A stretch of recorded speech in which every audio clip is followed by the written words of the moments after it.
నమస్కారం ప్రజా TV news కు స్వాగతం. ఈనాటి వార్తల ప్రారంభానికి ముందుగా ఈ బులెటిన్ ముఖ్యాంశాలు మీకోసం.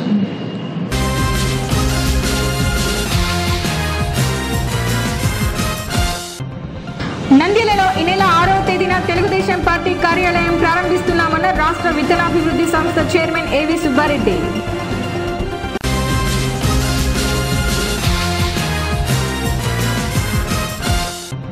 రోడ్ల విస్తరణలో ఆస్తులు కోల్పోయిన వారందరికీ సమానంగా నష్టపరిహారం చెల్లించేందుకు మంత్రివర్గం ఆమోదించిందన్న ఎమ్మెల్యే భూమా బ్రహ్మానందరెడ్డి.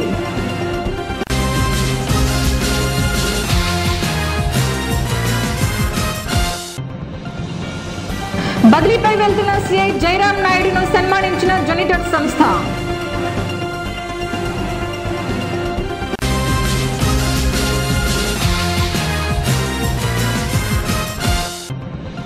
గుండెపోటుతో మృతి చెందిన టీడీపీ కార్యకర్తకు నివాళులర్పించిన ఏపీఎస్ఎస్డీసీ చైర్మన్ ఏవి.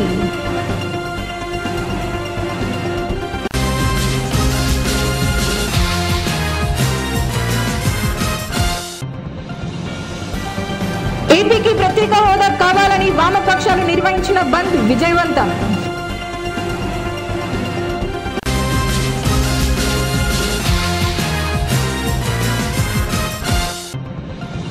రాజస్థాన్ వ్యాపారుల షాపులను తగులబెట్టిన నిందితుని అరెస్టు చేసిన నంద్యాల పోలీసులు.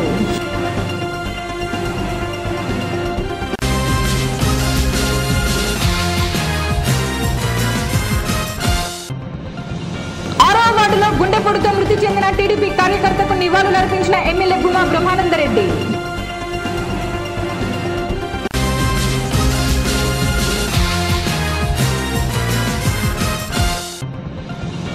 ఫిబ్రవరి 2వ తేదీ నుంచి పసుపు కుంకుమ కార్యక్రమం నిర్వహిస్తున్నామన్న కమిషనర్ పుల్లారెడ్డి. నందిల టెక్కిలోని పాత జయంతి వెస్వాల్డ్ స్థానంలో ఈ నెల 6వ తేదీన తెలుగుదేశం పార్టీ కార్యాలయాన్ని ప్రారంభిస్తున్నట్లు రాష్ట్ర విత్తనాభివృద్ధి సంస్థ చైర్మన్ ఏవి సుబ్బారెడ్డి ప్రకటించారు. నందిల శోభ ఫంక్షన్ హాల్లో ఏర్పాటు చేసిన విలేకరుల సమావేశంలో రాష్ట్ర విత్తనాభివృద్ధి సంస్థ చైర్మన్ ఏవి సుబ్బారెడ్డి మాట్లాడుతూ త్వరలో ఎన్నికల నోటిఫికేషన్ వచ్చే అవకాశం ఉండటంతో నందిల నియోజకవర్గంలో తెలుగుదేశం పార్టీ ప్రభుత్వం చేపడుతున్న సంక్షేమ పథకాలను ప్రభుత్వ కార్యక్రమాలను ప్రజల్లోకి తీసుకెళ్లేందుకు ఈ నెల 6వ తేదీన పార్టీ కార్యాలయం ప్రారంభించి నియోజకవర్గంలోని నంద్యాల గోస్పాడు మండలాల్లోని అన్ని పల్లెలతో పాటు పట్టణంలోని 42 వార్డుల్లో పర్యటిస్తానని తెలిపారు. పార్టీ కార్యాలయం ప్రారంభోత్సవానికి నియోజకవర్గంలో ప్రతి ఒక్క నాయకుడిని, కార్యకర్తలను, అభిమానులను ఆహ్వానించి సమావేశం ఏర్పాటు చేస్తామన్నారు. ఇదే పిలుపుగా భావించి నియోజకవర్గంలోని ప్రతి నాయకుడు, ప్రతి కార్యకర్త, ప్రజాప్రతినిధులు, వార్డు కౌన్సిలర్లు, ఇన్ఛార్జీలు, మహిళలు ప్రతి ఒక్కరూ హాజరు కావాలని కోరారు. పార్టీ కార్యాలయం ఏర్పాటులో తనకు ఉద్దేశం లేదని, తెలుగుదేశం పార్టీని బలోపేతం చేయడానికి, తిరిగి భారీ మెజార్టీతో గెలిపించుకోవడానికి కార్యాలయం ఏర్పాటు చేస్తున్నానని తెలిపారు. అధిష్టానం ఆదేశిస్తే నంద్యాల నుంచి అయినా, ఆలగడ్డ నుంచి అయినా పోటీ చేయడానికి సిద్ధంగా ఉన్నానని, టికెట్ రాని పక్షంలో కూడా తెలుగుదేశం పార్టీ ఎవరికి టికెట్ కేటాయించినా వారికి తన పూర్తి మద్దతు మరియు సహకారం ఉంటుందని, పార్టీ కార్యాలయం కూడా ఉపయోగపడుతుందన్నారు. ప్రభుత్వం ప్రజల కోసం అనేక సంక్షేమ పథకాలను ప్రవేశపెట్టిందని, వాటన్నింటినీ ప్రజల్లోకి తీసుకెళ్లేందుకు త్వరలోనే 42 వార్డులు మరియు పల్లెల్లో పర్యటించి ప్రతి అభివృద్ధి కార్యక్రమాన్ని ప్రజల్లోకి తీసుకెళ్తానన్నారు. ఎన్నికల శంకారావం మొదలవుతా ఉంది.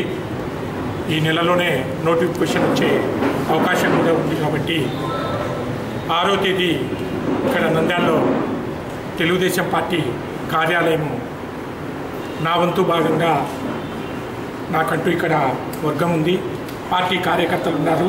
కాబట్టి 6వ తేదీ తెలుగుదేశం పార్టీ కార్యాలయాన్ని ఓపెన్ చేస్తున్నాను. ఆ రోజు నంద్యాల మండలము, గోస్పాడు మండలము 42 వార్డుల నుంచి కూడా అందరినీ సమీకరించి ఒక మీటింగ్ కూడా పెట్టడం జరుగుతుంది.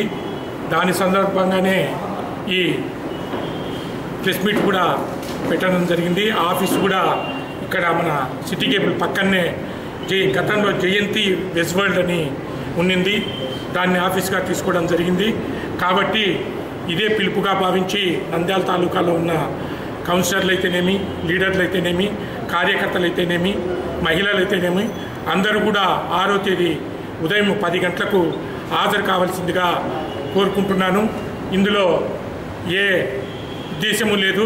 తెలుగుదేశం పార్టీని బలోపేతం చేయడానికి, తెలుగుదేశం పార్టీని తిరిగి నంద్యాలలో భారీ మెజార్టీతో గెలిపించుకోవడానికే ఈ కార్యాలయాన్ని ఏర్పాటు చేయడం జరుగుతూ ఉంది. నేను ఫస్ట్ నుంచి కూడా చెప్తున్నాను, చాలా టీవీలలో కూడా చెప్పడం జరిగింది. అధిష్టానం ఆదేశిస్తే నేను అడగడం 2 నియోజకవర్గాలు అడుగుతా ఉన్నాను, నంద్యాల కానీ ఆళ్లగడ్డ కానీ అని. అధిష్టానం ఆదేశిస్తే పోటీ చేస్తానని చెప్పడం జరిగింది. ఒకవేళ టికెట్ రాని పక్షంలో కూడా పార్టీ తెలుగుదేశం పార్టీ ఎవరికి టికెట్ వస్తుందో వాళ్లకు నా వంతు సహకారంగా కూడా ఈ కార్యాలయం ఉపయోగపడుతుంది. వాళ్లకు పూర్తి నా మద్దతు ఉంటుంది. గతంలో కూడా ఎలక్షన్స్లో నేను ఏ విధంగా ప్రచారం చేసినాను, తెలుగుదేశం పార్టీ అభ్యర్థి ఎవరైనా సరే, అది ఫిరోజ్ కావచ్చు, శ్రీధర్ కావచ్చు, బ్రహ్మం కావచ్చు, ఎవరైనా సరే వారికి నా పూర్తి మద్దతు ఉంటుంది. అది నేను ఎప్పుడు కూడా చెప్పను, వస్తుందని ఆశిస్తున్నాను తప్ప వచ్చిందని నేను ఇట్లా చెప్తా. అది పార్టీ అధ్యక్షులు వారు తీసుకోవాల్సిన నిర్ణయము, అధిష్టానం తీసుకోవాల్సిన నిర్ణయము. నేను టికెట్ నాకు కూడా రేసులు ఉన్నానని చెప్పేంతవరకే నా బాధ్యత. 100% నాకనే కాదు, తెలుగుదేశం పార్టీ అభ్యర్థి ఎవరైనా సరే చేసిన డెవలప్మెంట్లో రోడ్ వైడనింగ్ అయితేనేమి, నంద్యాల స్వరూపమే ఈరోజు చూస్తే ఒక కొత్త వాళ్ళు వస్తే ఇది నంద్యాల అనేంత పరిస్థితిలో మారిపోయింది. 13,000 హౌసెస్ అయితేనేమి, అమృత స్కీమ్ అయితేనేమి, ప్రతి ఇంటికి కుళాయి వాటర్ అనేది ఖచ్చితంగా అది పార్టీ అభ్యర్థి ఎవరైనా ఈడ సునాయాసంగా గెలుపు సాధిస్తారు. ఖచ్చితంగా అన్ని నాకు ఎక్కడైతే బలం ఉందో, కార్యకర్తలు ఉన్నారో అన్ని చోట్ల నేను ఆఫీస్ పెడతాను. తెలుగుదేశం పార్టీ కోసం కృషి చేస్తాను. చాలా పథకాలు ఉన్నాయి తెలుగుదేశం ప్రభుత్వం పెట్టేది. ఆ పథకాలన్నీ కూడా ప్రజల్లోకి తీసుకొని పోవాలనే ఉద్దేశంతోనే పార్టీ కార్యాలయాన్ని ఓపెన్ చేస్తున్నాను. ఏవైతే మనం సంక్షేమ కార్యక్రమాలు చేశామో అవన్నీ చెప్పాలంటే దాదాపు 100 పైన ఉన్నాయి. పెళ్లి కానుక కానీ, చంద్రన్న కానుక కానీ, పెన్షన్లు అయితేనేమి ఎన్నో ఉన్నాయి. అవన్నీ కూడా ప్రజలలోకి తీసుకొని పోవాలనే ఉద్దేశంతోనే కార్యాలయాన్ని ఓపెన్ చేయడం జరుగుతూ ఉంది. ఖచ్చితంగా 42 వార్డులు కూడా పర్యటిస్తాను. పల్లెలు కూడా పర్యటించి ప్రతి అభివృద్ధి కార్యక్రమాన్ని ప్రజలలోకి తీసుకుపోతాను. నంద్యాల పట్టణంలో రోడ్ల విస్తరణలో భాగంగా ఆస్తులు కోల్పోయిన వారందరికీ సమానంగా నష్టపరిహారం చెల్లించే విధంగా మన ముఖ్యమంత్రి నారా చంద్రబాబు నాయుడు మంత్రివర్గంలో ఆమోదించారని నంద్యాల శాసనసభ్యులు భూమా బ్రహ్మానందరెడ్డి అన్నారు. శుక్రవారం శాసనసభ్యులు తన స్వగృహంలో ఏర్పాటు చేసిన పాత్రికేయుల సమావేశంలో ఆయన మాట్లాడుతూ, నంద్యాల పట్టణంలో 60 అడుగుల రోడ్ల విస్తరణలో ఆస్తులు కోల్పోయిన వారికి ఒక రేటు, 80 అడుగుల రోడ్డు విస్తరణలో ఆస్తులు కోల్పోయిన వారికి ఒక రేటు చెల్లించే విధంగా నిర్ణయించి ఉంది. కానీ మన ముఖ్యమంత్రి చొరవతో అందరికీ సమానమైన నష్టపరిహారం చెల్లింపు జరుగుతున్నాయని, ఇప్పుడు 53 కోట్ల రూపాయలు చెల్లించవలసి ఉండగా అందరికీ సమాన పరిహారం చెల్లింపులకు గాను అదనంగా 24 కోట్ల రూపాయలు పెరిగిందన్నారు. రోడ్ల విస్తరణలో పనులు చురుకుగా జరుగుతున్నాయని, ప్రధాన రహదారులే కాకుండా అంతర్గత రోడ్లను కూడా నిర్మించుతున్నామని, నంద్యాల అభివృద్ధికి మంజూరైన 60 కోట్ల రూపాయలలో దాదాపు 50 కోట్ల ఖర్చు చేశామని, త్వరలో 10 కోట్లు కూడా ఖర్చు చేయబోతున్నామని తెలిపారు. రోడ్ల నిర్మాణ పనులు పూర్తి అయిన అనంతరం భూమా నాగిరెడ్డి పేరు పెట్టడానికి కూడా ప్రభుత్వానికి ప్రతిపాదనలు పంపడం జరిగిందన్నారు. నంద్యాల పట్టణంలో చేపట్టిన గృహాల పనులు కూడా పూర్తి అయ్యాయని, వాటిని కూడా లబ్ధిదారులకు కేటాయించడం కూడా జరుగుతుందన్నారు. మీడియా వారు 2 పడకల గృహాలు కావాలని కోరుకున్నట్లయితే ఎస్ఆర్బీసీ కాలనీ లేదా నందమూరి నగర్లలో వారి కొరకు ప్రత్యేక బ్లాక్లను కేటాయించాలని మున్సిపల్ కమిషనర్ కు సూచిస్తామన్నారు. నంద్యాల పట్టణంలో గతంలో ఇచ్చిన హామీలు దాదాపుగా 90% నెరవేరాయని, మిగిలిన 10% కూడా త్వరలో నెరవేరుస్తామన్నారు. ఎస్సీ కాలనీలకు కూడా దాదాపు 7 కోట్ల రూపాయలు వరకు ఖర్చు చేయడం జరిగిందన్నారు. మన ముఖ్యమంత్రి వర్యులు పింఛన్లు 2 చేశారని, ఆడపడుచులకు పసుపు కుంకుమ కార్యక్రమాలపై ప్రత్యేక శ్రద్ధ వహించారని, రైతుల విషయంకు వస్తే రైతులతో పాటు కౌలు రైతులను కూడా ఆదుకుంటారని, నంద్యాల ప్రజలపైన మన ముఖ్యమంత్రి నారా చంద్రబాబు నాయుడు ప్రత్యేక శ్రద్ధ చూపిస్తున్నారని ఆయన తెలియజేశారు. ప్రెస్ మీట్ పెట్టడానికి ముఖ్య కారణం, నిన్న జరిగిన క్యాబినెట్ లో మనకి ఎప్పటి నుంచో పెండింగ్ లో ఉన్న రోడ్ వైడనింగ్ సంబంధించిన కాంపెన్సేషన్ అమౌంట్ గురించి క్యాబినెట్కి తీసుకురావడము, ముఖ్యమంత్రి గారు దాన్ని ఆమోదించడం జరిగింది. అది అందరికీ చెప్పాలి అన్న ఉద్దేశంతో ఈరోజు ప్రెస్ మీట్ పెట్టడం జరిగింది. దాదాపుగా 60 ఫీట్ వాళ్ళకి 80 ఫీట్ వాళ్ళకి సమానంగా రావాలి అమౌంట్ అనే దాని మీద మనకి ఎన్నికల సమయంలో హామీ ఇచ్చినాము. చాలాసార్లు ముఖ్యమంత్రి గారికి కూడా చెప్పడము, ముఖ్యమంత్రి గారు గతంలోనే దాన్ని యాక్సెప్ట్ చేయడం జరిగింది. దాన్ని క్యాబినెట్లో ఆమోదం తెలపడం వల్ల ఈరోజు లీగల్గా వాళ్ళందరికీ ఈక్వల్గా ఇస్తున్నట్టుగా ముఖ్యమంత్రి గారు అనౌన్స్ చేయడం జరిగింది అనేది అందరికీ తెలియజేస్తున్నాను. అలాగే రోడ్ వైడనింగ్ జరిగిన రోడ్డుకి భూమా నాగిరెడ్డి గారి పేరు కూడా మనకి ఇప్పటికే కౌన్సిల్లో ఆమోదం తెలిపి సెక్రటరీ గారి దగ్గర కూడా వెళ్ళింది. సెక్రటరీ గారి దగ్గర నుంచి మనకి జీవో రిలీజ్ అయిన వెంటనే అది కూడా అనౌన్స్ చేయడం జరుగుతుంది. ఈ క్యాబినెట్లో ఈ ఫైల్ పెట్టాలన్న ఉద్దేశంతో 3 days కూడా ఒక్కొక్క డిపార్ట్మెంట్కి ఫైల్ తీసుకెళ్ళడానికి టైం అంతా కూడా 3 days సరిపోయింది. కాబట్టి భూమా నాగిరెడ్డి గారి పేరుది ఫైల్ పెండింగ్ పడింది. ఎల్లుండి అసెంబ్లీ స్టార్ట్ అయినప్పుడు వెళ్ళి అది కూడా వెంటనే అసెంబ్లీ అయ్యే లోపల దానికి కూడా జీవో తీసుకొస్తామని కూడా తెలియజేస్తాం. మనకి ఇప్పుడు యాక్చువల్గా అయితే 53 crores పెండింగ్ ఉంది. ఇప్పుడు ఈక్వల్గా చేయడం వల్ల దాదాపుగా 24 కోట్లు పెరుగుతుంది. 24 కోట్లు కూడా ఇప్పుడు జీవో మనకి వెంటనే R&B సెక్రటరీ గారికి జీవో వస్తుంది. వచ్చిన వెంటనే కలెక్టర్ గారికి ఆ జీవో పంపిస్తారు. మున్సిపల్ యాక్ట్ ద్వారా వాళ్ళందరికీ అమౌంట్ ఇవ్వడం జరుగుతుంది. అలాగే ఇంకోటి, మీడియా వాళ్ళందరికీ కూడా గతంలో ప్రామిస్ చేసినట్టుగా అపార్ట్మెంట్స్ చెప్పారు, కానీ చాలామంది ఇప్పటికీ దాన్ని అప్లై చేసుకోలేదు. మనకి ఇప్పటికే డబుల్ బెడ్రూమ్ హౌసెస్ ఇంకా ఒక 600 ఇంకా మిగిలి ఉన్నాయి. సో అందరూ కూడా తొందరగా దాన్ని అప్లై చేసుకుంటే మీ అందరు కూడా వెంటనే డబుల్ బెడ్రూమ్ ఇంట్రెస్ట్ ఉన్న వాళ్ళందరూ కూడా అప్లై చేసుకోవచ్చు. అది కూడా ఒకసారి తెలియజేయాలని ప్రెస్ మీట్లో చెప్పారు. నంద్యాలలో పనులు చేస్తామని చెప్పాము, అన్నిటిని కూడా దాదాపుగా 90% వరకు పూర్తి చేయడం జరిగింది. దానికి చాలా గర్వంగా కూడా ఇప్పుడు మేము ప్రజల్లోకి ధైర్యంగా కూడా వెళ్ళగలుగుతాము. భూమా నాగిరెడ్డి గారు ఏవైతే 2014లో చేస్తామని చెప్పారో ఆ పనులన్నీ కంప్లీట్ చేశాము. అవి కాకుండా కూడా చాలా వర్క్స్ కూడా ఈరోజు చేయడం జరిగింది. ఇప్పుడు మీరు చూసుకుంటే ప్రతి వార్డులో సీసీ రోడ్లు వేయడం జరిగింది. ముఖ్యంగా ఓల్డ్ టౌన్లో కానీ కొన్ని ఏరియాల్లో నీళ్లు నిలబడి ఇళ్ల ముందు నీళ్లు నిలబడుతున్నాయి వర్షాలు పడినప్పుడు కానీ, డ్రైన్లు బాగాలేవని కానీ చాలా కంప్లైంట్స్ ఉండేవి. అవన్నిటిని కూడా ఇప్పుడు దాదాపుగా మనకి ఇంటర్నల్ రోడ్స్కి 60 కోట్లు శాంక్షన్ అయితే ఇప్పటికీ 49 కోట్లు 50 కోట్ల వరకు వర్క్స్ కంప్లీట్ అయినాయి. ఇంకా 10 కోట్ల వర్క్స్ పెండింగ్ ఉన్నాయి. దాని గురించి కూడా కలెక్టర్ గారితో ఈరోజు ఈవినింగ్ వెళ్ళి కలుస్తున్నాము. అవన్నీ కూడా వెంటనే ఆ వర్క్స్ కూడా మొదలయ్యే విధంగా అవి కూడా మాట్లాడతాం. దాదాపుగా ఇప్పుడు మనము ఇంకోటి SC/ST ఫండ్స్ కానీ ఇప్పుడు మళ్ళీ టెండర్లు పిలిచారు. దానికి కూడా 6.5 కోట్లు 7 కోట్ల వరకు టెండర్స్ అయినాయి. సో ఎక్కడెక్కడైతే మనకి ఇంటర్నల్ రోడ్స్కి శాంక్షన్ అమౌంట్లో పెట్టలేదో ఇవన్నీ కూడా ఈ SC/STలో కూడా కవర్ చేయడానికి అవకాశం ఉంది. ఇప్పుడు ఇంకోటి ఇల్లులు కూడా చూసుకుంటే ఇప్పుడు అందరికీ అలాట్మెంట్ అయిపోయినాయి. కొంతమందికి ఎవరికైతే మెసేజెస్ రాలేదో వాళ్ళందరూ రెగ్యులర్గా కమిషనర్ దగ్గరికి వెళ్తున్నారు. వాళ్ళందరికీ కూడా అలాట్మెంట్ జరుగుతుంది. సో అక్కడ కూడా ఎటువంటి కన్ఫ్యూజన్ లేదు. ఇంకా మనకి ముఖ్యంగా ఇప్పుడు బొమ్మల సత్యం ఫ్లైఓవర్ది కూడా ఇప్పటికే కంప్లీట్ అయింది. రేపు కే కృష్ణమూర్తి గారు కూడా రాబోతున్నారు. అఖిలప్రియ కానీ ఫరూక్ గారు కే కృష్ణమూర్తి గారితో అది ఓపెనింగ్ కూడా రేపు జరగబోతుంది. ఇంకా మనకి ఐలూరు వరకు నంది డైరీ నుంచి ఐలూరు వరకు ఉన్న రోడ్డు కూడా వర్క్ తొందరగా కంప్లీట్ అవ్వబోతున్నాయి. అవి కూడా వర్క్స్ చాలా వేగవంతంగా జరుగుతున్నాయి.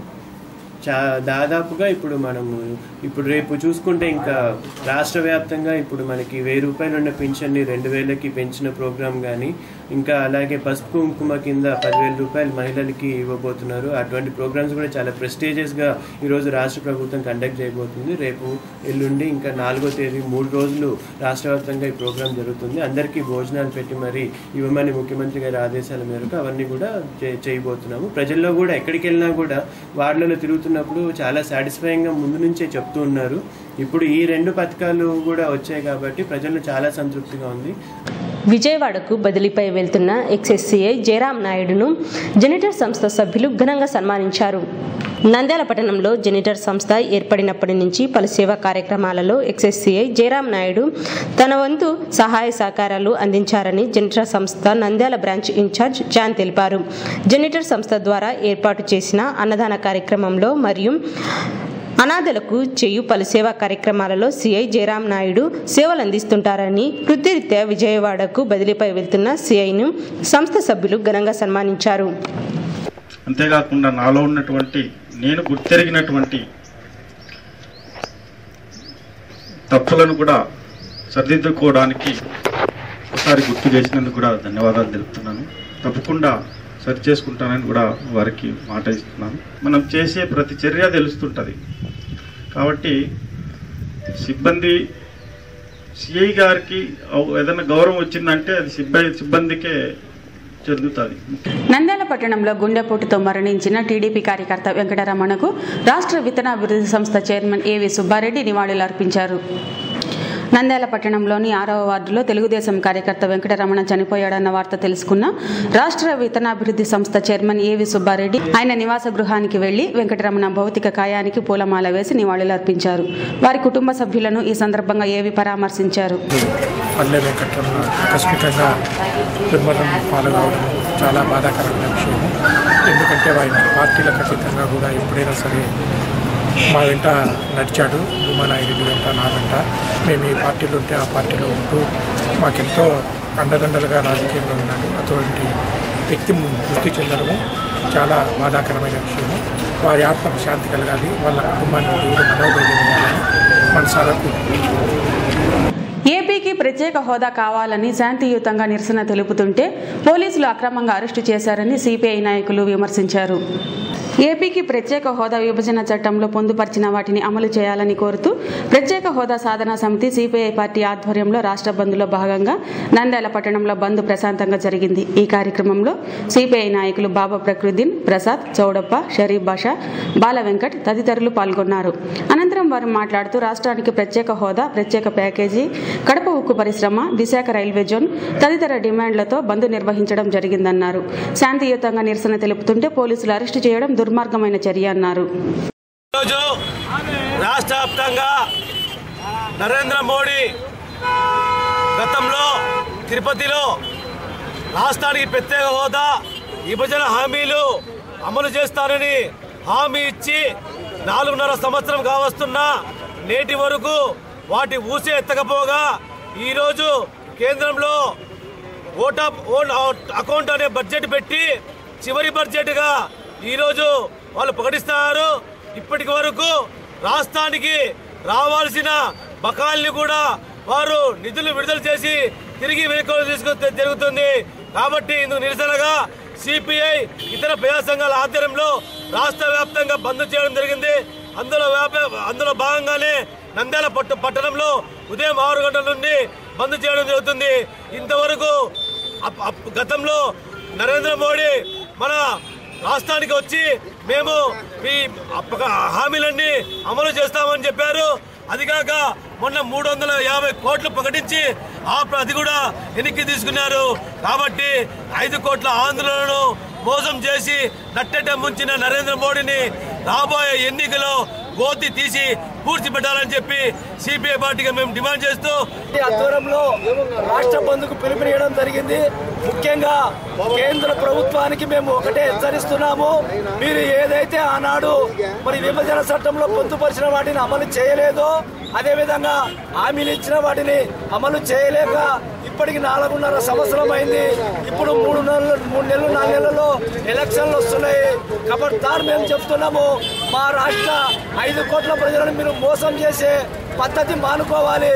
లేకపోతే మీరు దేశవ్యాప్తంగా మిమ్మల్ని అడ్రస్ లేకుండా చేస్తారు.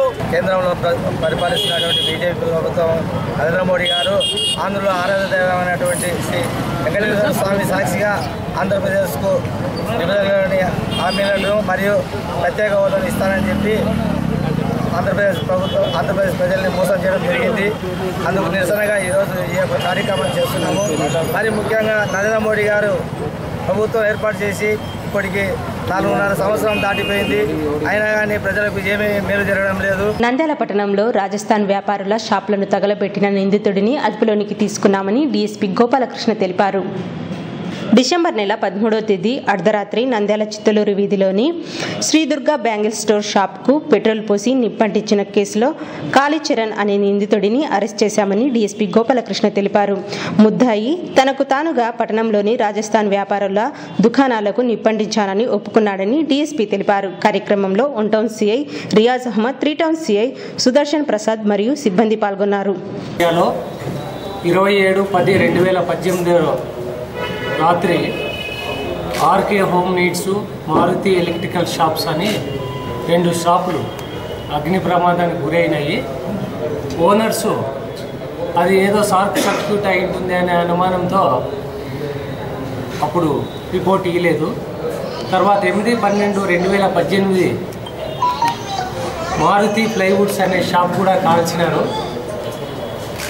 ఆ షాపు కూడా కేసు రిజిస్టర్ అయింది.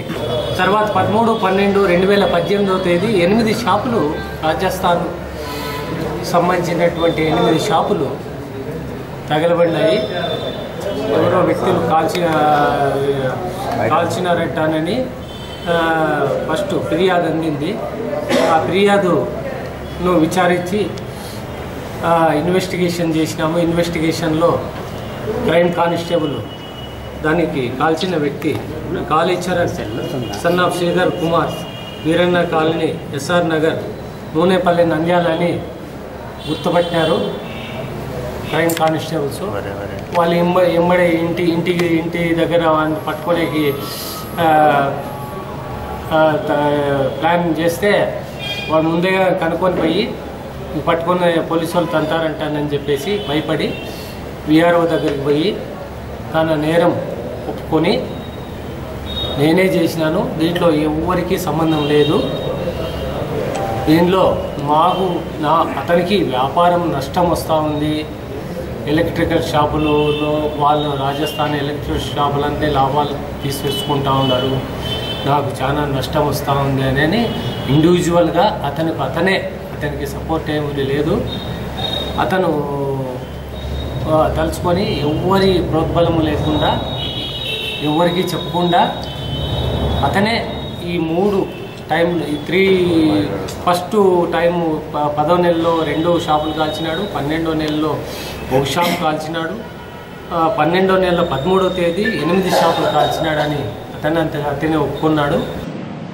నంద్యాల పట్టణంలోని 6వ వార్డులో గుండెపోటుతో మరణించిన టీడీపీ కార్యకర్త వెంకటరమణ మృతదేహానికి ఎమ్మెల్యే భూమా బ్రహ్మానందరెడ్డి నివాళి అర్పించారు.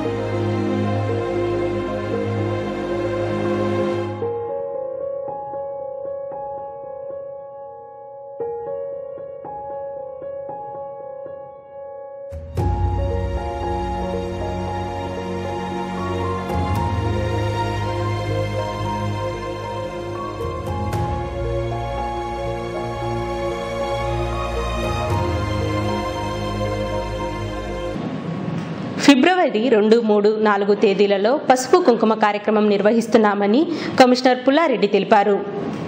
ఈ సందర్భంగా మున్సిపల్ కమిషనర్ పుల్లారెడ్డి మాట్లాడుతూ ప్రభుత్వ ఆదేశాల మేరకు ఫిబ్రవరి 2, 3, 4 తేదీలలో పసుపు కుంకుమ పింఛన్ పంపిణీ కార్యక్రమం నిర్వహిస్తున్నామని, శనివారం మొదటగా నంద్యాల టెక్కే మార్కెట్ యార్డ్లో నిర్వహిస్తున్నామని, 1వ వార్డు నుండి 14వ వార్డు వరకు శనివారం ఉంటుందని లబ్ధిదారులందరూ హాజరు కావాలని కమిషనర్ కోరారు. మనకు పట్టణంలో ప్రభుత్వం ఆదేశాల మేరకు రేపటి నుంచి అంటే 2, 3, 4 తారీఖుల్లో మన నంద్యాల పట్టణంలో ఈ పసుపు కుంకుమ కార్యక్రమం అట్లాగే పెన్షన్ డిస్ట్రిబ్యూషన్ కార్యక్రమాన్ని పెద్ద ఎత్తున ప్రతి వార్డులో కూడా టేకప్ చేయడం జరుగుతుంది. సో దీనిలో భాగంగా రేపు మొదటగా మనకు మార్కెట్ యార్డ్లో ఈ పసుపు కుంకుమ అట్లాగే పెన్షన్ డిస్ట్రిబ్యూషన్ మహోత్సవ కార్యక్రమాన్ని రేపు 10 గంటలకు మనం మార్కెట్ యార్డ్లో గౌరవ ప్రజాప్రతినిధులందరి సమక్షంలో మనం నిర్వహించబోతున్నాము. సో ప్రధానంగా మనం చూసుకున్నట్లయితే మనకు నంద్యాల పట్టణంలో దాదాపు 14,271 మందికి మనం పెన్షన్స్ ఇస్తూ ఉన్నాం. సుమారు దాదాపు 4,44,00,000 రూపాయలను మనం పెన్షన్ అమౌంట్ రూపంలో లబ్ధిదారులకు అందజేస్తూ ఉన్నాము. సో అట్లాగే పసుపు కుంకుమ కార్యక్రమం కింద దాదాపు 3,297 సంఘాలు మనకు నంద్యాల పట్టణంలో ఉన్నాయి. సో వీళ్ళకందరికీ కూడా 10,000 రూపాయలు ప్రతి సంఘానికి ప్రతి మహిళకు 10,000 రూపాయల లెక్కన సో రేపు చెక్కుల పంపిణీ కార్యక్రమం జరుగుతుంది. సో అంటే ఆల్మోస్ట్ దాదాపు 32.97 కోట్ల రూపాయలను రేపు చెక్కుల రూపంలో ఈ సంఘ సభ్యురాలకు మనము పంపిణీ కార్యక్రమం టేకప్ చేసుకోవడం జరుగుతుంది. సో కావున రేపు జరగబోయే కార్యక్రమం అంటే మనం 3 క్లస్టర్స్గా డివైడ్ చేసుకొని 1 నుంచి 14 వార్డులు రేపు, అట్లాగే 15 నుంచి 28 వార్డులు 3వ తారీఖు, తర్వాత 29 నుంచి 42 వార్డులు 4వ తారీఖు ఆయా వార్డుల్లోనే ఎక్కడైతే రెగ్యులర్గా పెన్షన్స్ పంచుతారో సో అదే ప్రాంతంలో పెన్షన్ డిస్ట్రిబ్యూషన్ కార్యక్రమం అట్లాగే ఈ పసుపు కుంకుమ కార్యక్రమాలు కూడా మనం టేకప్ చేస్తున్నాం. వార్తలు ముగించే ముందు ముఖ్యాంశాలు మరోసారి.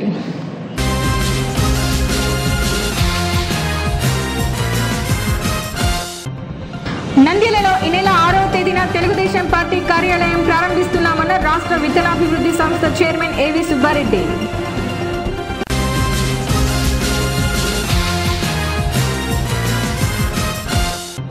రోడ్ల విస్తరణలో ఆస్తులు కోల్పోయిన వారందరికీ సమానంగా నష్టపరిహారం చెల్లించేందుకు మంత్రివర్గం ఆమోదించిందన్న ఎమ్మెల్యే భూమా బ్రహ్మానందరెడ్డి.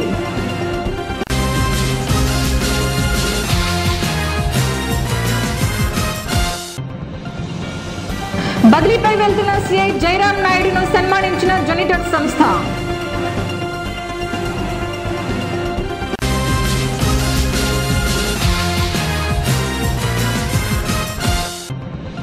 గుండెపోటుతో మృతి చెందిన టీడీపీ కార్యకర్తకు నివాళులర్పించిన ఏపీఎస్ఎస్డీసీ చైర్మన్ ఏవి.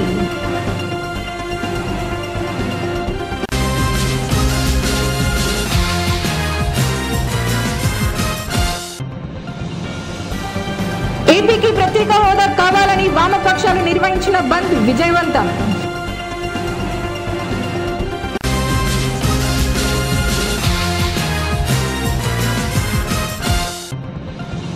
రాజస్థాన్ వ్యాపారుల షాపులను తగులబెట్టిన నిందితుని అరెస్టు చేసిన నంద్యాల పోలీసులు.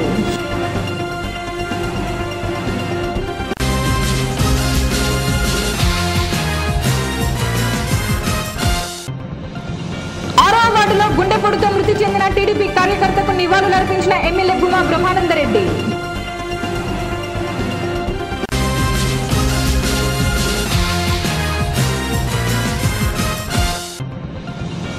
ఫిబ్రవరి 2వ తేదీ నుంచి పసుపు కుంకుమ కార్యక్రమం నిర్వహిస్తున్నామన్న కమిషనర్ పుల్లారెడ్డి. ఈ వార్తలు ఇంతటితో సమాప్తం. మరిన్ని అప్డేట్స్ కోసం చూస్తూనే ఉండండి ప్రజా టీవీ. ప్రశ్నించే హక్కు మీది, చూపించే సత్తా మాది. Voice is yours.